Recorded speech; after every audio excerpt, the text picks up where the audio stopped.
What's up, guys? Welcome back to another episode of Adam's Garage 88.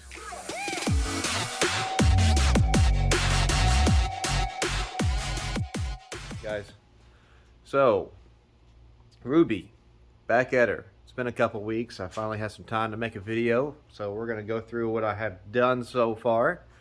A few of the pieces I had to wait to come in, but we finally got them in. I've been mocking them up, making sure everything's fitting right, doing some test fitting, placement issues. So anytime you have a custom build, you're going to run into stuff like that. So let's go through and show you what I've done so far. So far, there's a lot of aluminum in here, a lot of extra aluminum, but we've got a nice big aluminum radiator. It's an OEM fit. It does not have, on this one, which is perfect, it does not have the automatic transmission cooler adapter lines and whatnot. So I don't have to worry about that because I'm going manual with this car. I don't need that on this radiator, which is great. I do have the original factory style AC condenser because I am keeping AC in this car. It is hot here in Georgia, and I don't want to have to deal with no AC, so we're going to have that in there. I've got my power steering cooler. This is the original one right here. I did not swap that out just because it's a good design. The factory one wasn't that terrible. I straightened up the fins, cleaned it up really good, and it looks pretty decent. No need to change that out when it's not terrible. I mean, it's not broken, it's not cracked or leaking, so we're going to keep on using that one. I do have an oil cooler over there that I'm going to add. Instead of using a PCV system to go back into the car, I'm going to use an oil catch can. Oil catch can. Can't speak today. But I have a removable oil catch can for the bottom. It's got a dipstick tube, breather. I have it sitting in here pretty nice. I'm going to have that attached to the valve covers in the back because there is an attachment on these things right here. But I'll probably wind up either using a different set of valve covers. They make some from CNC Innovations. They already have an AM fitting design into it. So I may wind up going with those, and I can get them anodized to a certain color, which will look really nice in this engine bay. But I'm trying to go with a lot of AN fitting style attachments in this just because it looks nicer. It's easier to deal with. I don't have to worry about hose clamps failing, and it's just more presentable. Right here is where I'm going to attach my coolant overflow tank, which is right here. Going to put this thing right up in that spot right there, just like that.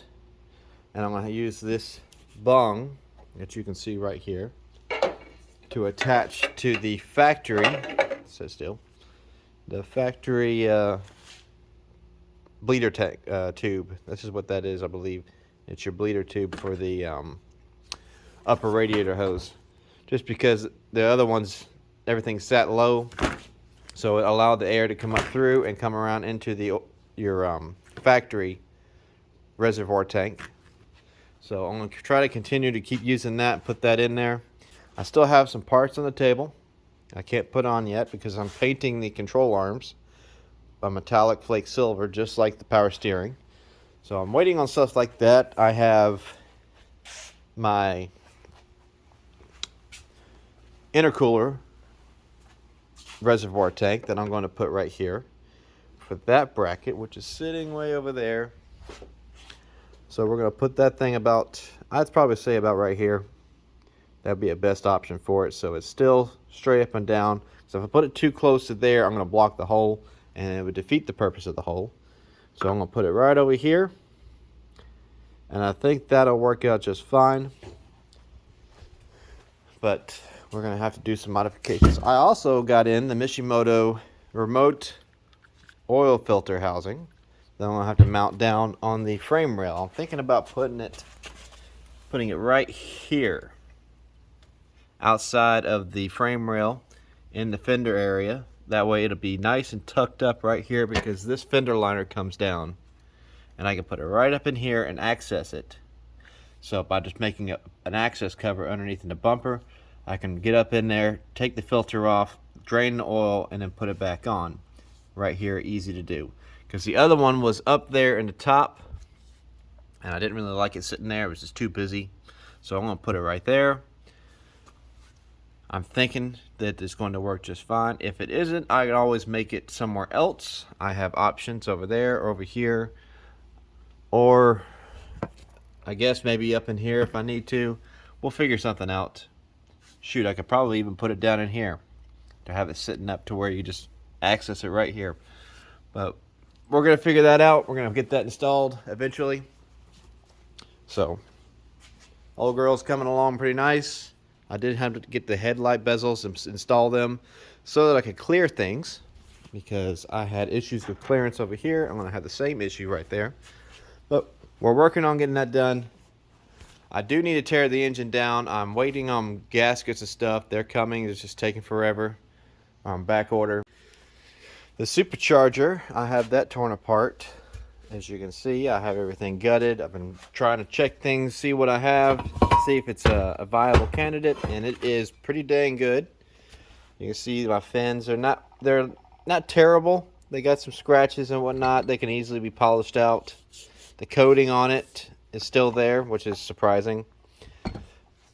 The snout, I'm going to have to take the pulley off. I'm going to put a smaller pulley on it, and I need to flip it around so it'll be in line with the rest of the pulleys on the car, which is not a big deal. I mean, that's easy to do. Then make a kit tool for that, and I'm going to have it coming in the mail eventually.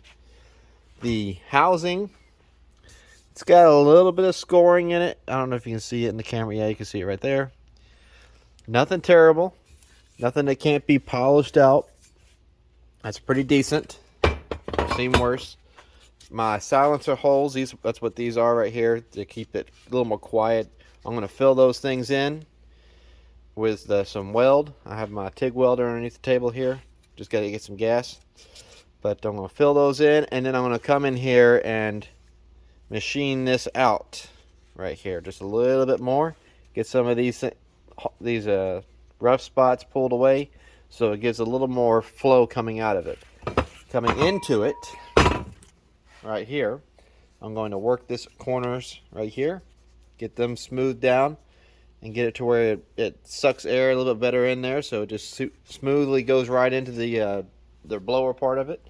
And open this up just a little bit, just minute, just so I can get a little bit more air to it right there. Every little bit helps. But that's what I've been doing with this. I've got everything torn down, sitting right here ready to go, working on that. So we're going to work on today getting this bracket made up so I can get my reservoir put on. So let's get to it.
So I finally have it finished.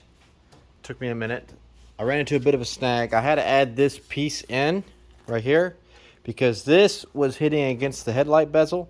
It was just too close, so I had to space it out a little bit. That's why I put this in here. And I put this rubber bush piece in here because I had to cope the bracket that I made to fit around this beveled edge right here. So I put this piece in there so going down the road it won't chafe. And it'll sit nice and tight and isolated. Because I don't want that chafing on there and scratching this up when I do finally paint this. Because I'm going to paint this to match this. So all this will be the same color. So it'll blend right in. I added my little flare up just like I did over there. I had to do it a couple times. That's what these lines are here for. But I'm be able to get those hammered back out. You'll never even know it was there. So got this one in. That one I'll just have to wait for my TIG welder that's sitting right over here.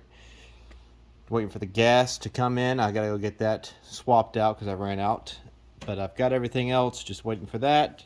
I can TIG weld that in and then TIG weld my coolant expansion tank. And we'll be good to go. So far it's coming together nice. Got all bright shiny aluminum stuff. I'll have to polish it out. I've got a little bit scratched up, but nothing to polish or can't smooth out.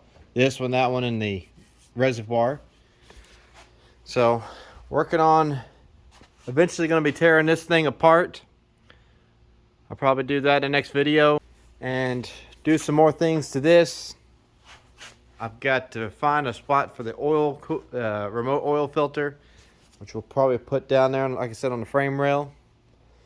Got to mount the Mishimoto water to air intercooler for the water to air intercoolers on the supercharger. And should be good to go. I mean, she's coming back together. She's starting to look like a car in the front. Looking really good. Oh, one more thing I did do is I went ahead and revamped my wire loom. I got some wire loom off of the internet. Split loom. It wraps around.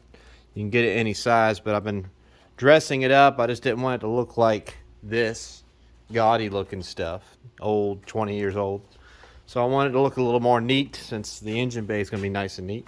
I put this around it. I've got to finish it up. I do need to reroute some wires, obviously, because some of the stuff is not in the same location as it was.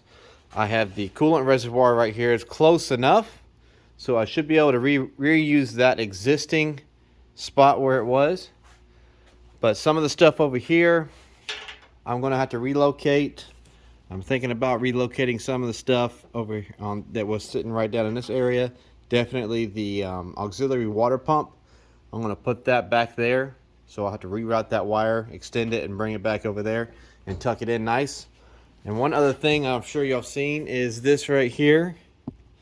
I have an LED light strip that's going to go from all the way to here to there, seamless. Both sides. I'm going to put one over here. Same way, so when the hood opens up on this switch right here, when the hood opens, the lights will come on and you'll be able to see everything inside here. It'll shine all over the side of the engine, on the front of the engine, and probably I might put one on the back side. I haven't quite decided yet. I really need to get the engine in here and start turning the lights on so that I can see exactly where I want to put more lights. I know I do want to put one there and there for sure, but all in all, she's starting to look great. I really like it. So, to the next video.